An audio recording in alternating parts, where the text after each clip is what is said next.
What happens when a rising power decides that diplomacy should feel like a threat? That is a story of wolf warrior diplomacy, and it tells you everything you need to know about how Beijing now chooses to engage the world. The term comes from a Chinese action film franchise where a lone Chinese soldier defeats Western mercenaries. Chinese officials adopted the spirit of it deliberately.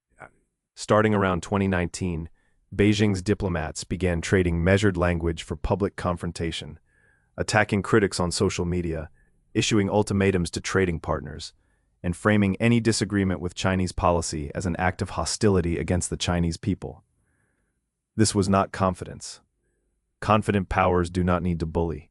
This was coercion wearing the costume of strength. The mechanics are consistent and worth understanding.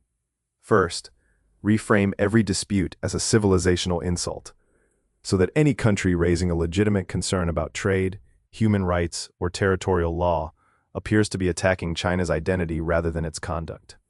Second, weaponize economic interdependence.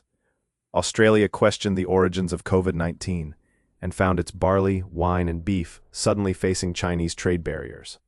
Lithuania hosted a Taiwanese trade office and was effectively cut off from European supply chains linked to Chinese pressure. Third, ignore rulings that are inconvenient.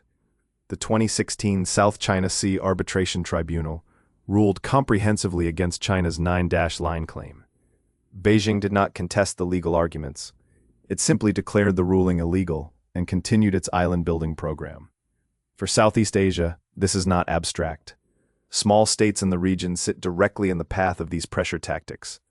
They are told, explicitly or implicitly, that alignment with Beijing's preferences is the only pragmatic choice.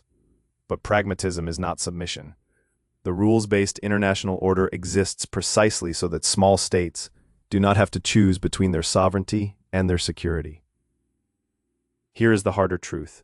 Wolf warrior diplomacy has largely failed on its own terms. It accelerated AUKUS. It deepened the Quad.